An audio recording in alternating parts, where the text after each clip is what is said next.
네, 이번 코너는 취재 파일입니다. 관심사가 큰 경제 이슈를 하나 골라 심층적으로 파헤쳐봅니다.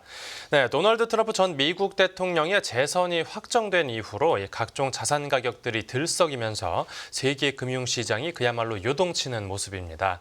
특히 국내에서는 달러원 환율이 1,400원을 돌파하면서 어떤 과거 금융위기 수준의 변동성을 보이고 있다는 분석이 나오는데요. 우리 당국에서는 어떻게 대응하고 있을지, 또 앞으로의 전망은 어떻게 나오고 있는지 금융시장부 이규선 기자가 전해드립니다. 네, 어서 오십시오. 안녕하세요. 네, 이제 미국 대선 이후로 시장 변동성이 확 커졌는데 가히 올해 이 최대 금융시장 이벤트라고 꼽혔을 만합니다. 네, 그렇습니다. 사실 기존에는 연준의 금리 인하만 쳐다보고 있던 시장이었는데요.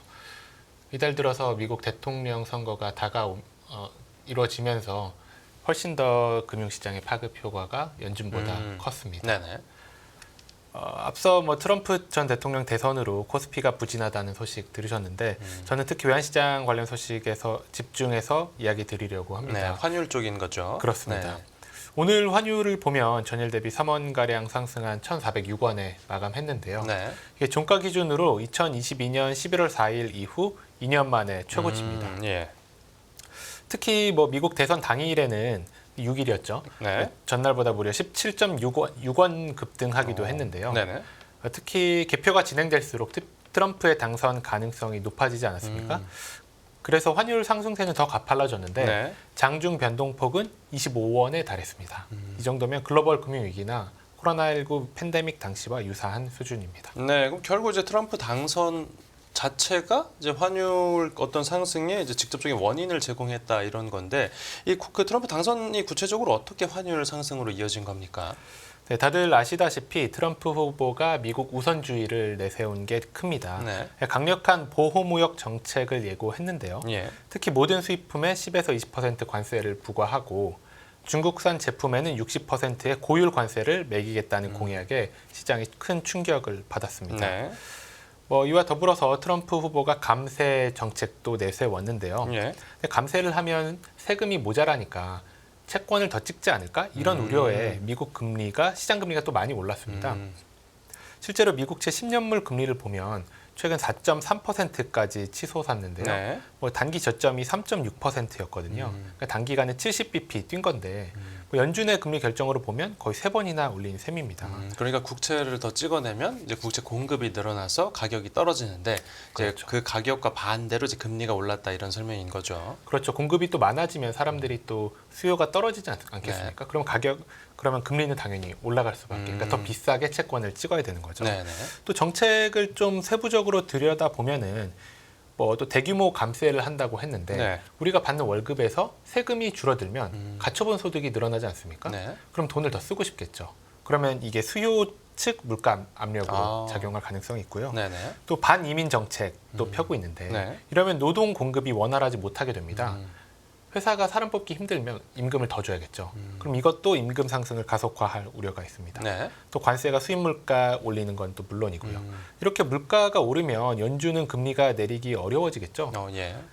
이 역시 달러원 환율을 높게 만드는 요인이고요. 또 트럼프가 임명할 내각 면면을 보면 네. 트럼프 1기 행정부에서 관세 정책을 설계한 로버트 라이트하우저라는 분이 있거든요. 네. 근데 이분이 또 경제 분야 중책을 맡을 가능성이 언급이 되고 있고요. 예. 정말 그렇게 관세 정책을 실현시킨다면 달러가 강해질 이유가 충분하고 시장도 이를 걱정해서 선 반영하고 있는 겁니다. 네, 근데 지금 이제 말씀해주신 대로 이렇게 환율도 오르고 미국 국채 금리도 오르면 결국 이제 달러의 가치가 이제 높아지는 건데, 그렇죠. 그렇게 되면 이제 우리나라에 들어와 있는 그 외국인 자금이 조금 더 이제 그 수익성이 좋은 그런 그러니까 우리나라를 떠나서 해외로 이탈할 가능성이 제기되고 있는 거죠. 그렇습니다. 사실 가장 우려되는 부분이기도 한데요. 네. 외국인 투자자들은 달러가 더 강해질 것으로 예상을 하면 신흥국 자산을 팔고 달러 자산에 투자할 가능성이 커지겠죠. 네. 실제로 트럼프가 당선이 좀 유력해진 게 10월 들어서인데요. 네. 10월 이후 코스피의 외국인 투자 동향을 보면 코스피에서만 누적 6조 원을 넘게 팔았습니다. 이날도 삼성전자를 필두로 외국인 매도세가 좀 두드러지고 있죠. 네네. 코스피는 2,400에 가까워졌고요. 사실 최근 금융시장 판도를 보면 테슬라, 비트코인, 도지코인 이렇게 친 트럼프 금융 자산들만 잘 나가지 않습니까? 그렇죠. 최근에 보면 뭐 삼성전자 팔아서 테슬라 산다, 우리 국민까지 뭐 네. 그런 얘기가 나오는데요. 그럼 당연히 뭐 환율이 뭐 올라갈 수밖에 없다 이런 생각도 들고요. 네. 또 투자자들이 그럴 수밖에 없다는 생각이 드는 것이 우리나라는 수출 의존도가 굉장히 높잖아요. 네. 그러니까 트럼프가 정말 보호무역 정책을 강화하면 경제가 안 좋을 수밖에 없겠죠. 그러면 더더욱 원화 자산을 보유할 의미가 없어집니다. 네. 실제로 해외 투자은행들의 내년 성장 전망률을 보면 트럼프 당선 이후에 상당히 좀 낮춰 잡았거든요. 바클레이즈는 내년 성장률 전망치를 2%에서 1.8%로 하향 조정했고요. JP 모건도 1.7%로 0.1%포인트 낮춰 잡았습니다. 네. 뭐 KDI 역시 2.1에서 2.0으로 내렸고요. 네, 그러니까 미국을 상대로 교역하는 나라에는 이제 뭐 자국 그 원화를 자국 이제 화폐의 가치를 좀 떨어뜨리게끔 이제 그 유도를 하는데 네. 화폐 가치를 높이게끔 네. 그 유도를 하는데 이제 트럼프 생각과는 다르게 그렇죠. 지금 이제 환율이 올라가는 그런 현상이 벌어지고 있습니다. 환율이 지금 1,400원을 뚫은 이상 이 1,400원이라는 환율이 앞으로 뉴 노멀로 자리 잡을 거라는 관측도 제기되는데요.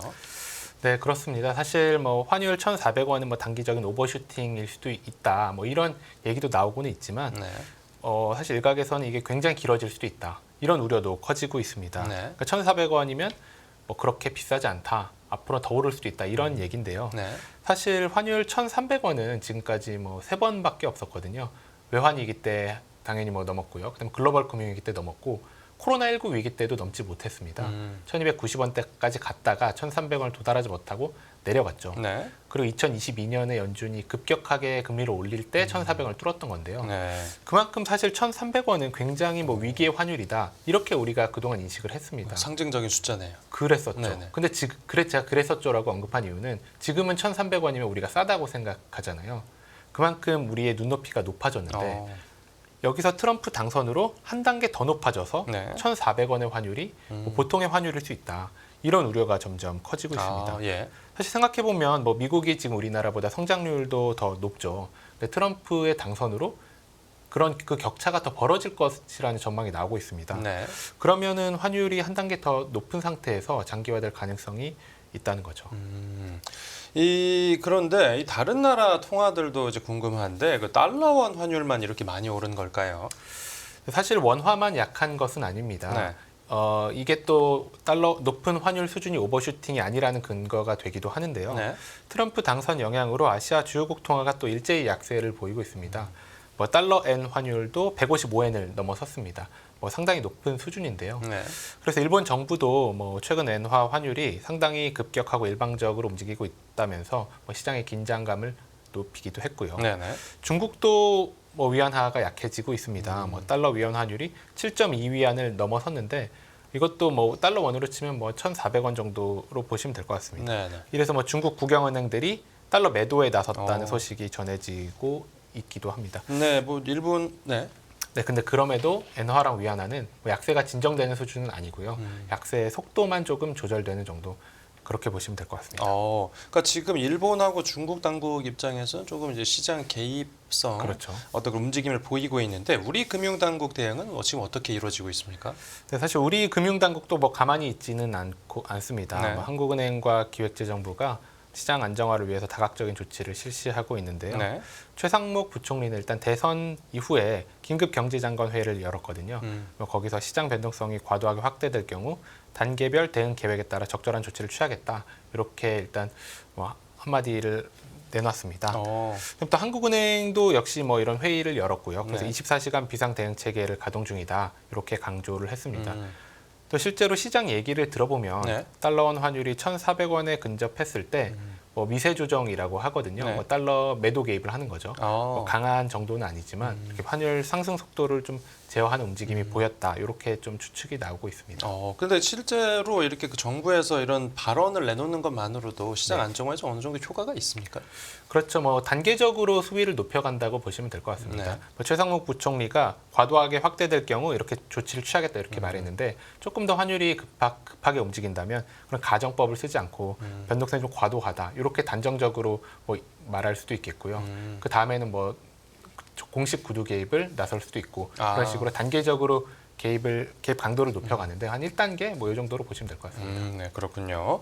지금까지 외환 시장 분위기 이제 쭉 살펴봤는데 채권 시장 상황은 어떻습니까? 네, 트럼프 당선이 채권 시장에도 영향을 줬습니다. 뭐 변동성이 뭐 일부 있었는데요. 네네. 대선 당일 국고채 3년물 금리가 전날보다 4bp 정도 오른 2.96%, 뭐 10년물은 6bp 정도 오른 3.1% 정도로 마감을 했습니다. 네, 뭐 중장기물 금리가 다들 올랐네요. 네, 그렇습니다. 뭐 앞서 말씀드린 대로 트럼프 행정부의 정책이 좀 고금리를 장기화할 수 있다는 우려를 낳지 않았습니까? 네. 이래서 미국 국채 금리가 상당히 뛰었다고도 앞에 말씀드렸는데 한국 금리가 미국에 연동을 한 거죠.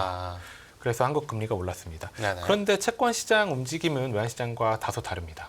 네. 외환 시장에서 환율은 뭐 당선 이후 계속 오르고 있는데 금리는 조금 올랐다가 다시 빠졌거든요. 대선 이전 레벨로 돌아왔습니다. 그러면 뭐 괜찮은 거 아닙니까? 근데 실상은 그렇지 않습니다. 네. 뭐 오늘 뭐 금리를 보면 3년물이 뭐 2.9%, 뭐 10년물 3% 정도로 안정세를 보이고 있는데 네. 이게 금리가 떨어졌다고 좋아할 만한 일은 아닌 것이 예. 경기 둔화 우려가 커지면서 채권 금리가 내린 거거든요. 제가 앞서 말씀드렸듯이 뭐 주요 은행이 내년 성장률 전망을 낮췄다 이렇게 말씀을 드렸잖아요. 그만큼 한국 경기가 안 좋을 거라고 예상을 하니까 그렇다면 한국은행이 금리를 시장 예상보다 조금 더 빠르게 내리지 않을까 이런 기대가 커지면서 시장 금리가 내린 거거든요. 네. 그래서 채권 시장이 안정됐다라고 보기에는 뭐 다소 찜찜한 면이 있는 게 사실입니다. 네, 또 경기가 안 좋으면 주식 시장에 또 부정적으로 작용을 할 그렇습니다. 거고요. 그럼 또 환율은 또 상방 압력을 받을 수도 있겠죠. 네, 알겠습니다. 네, 오늘 취재 파일은 여기서 마무리하겠습니다. 잘 들었습니다.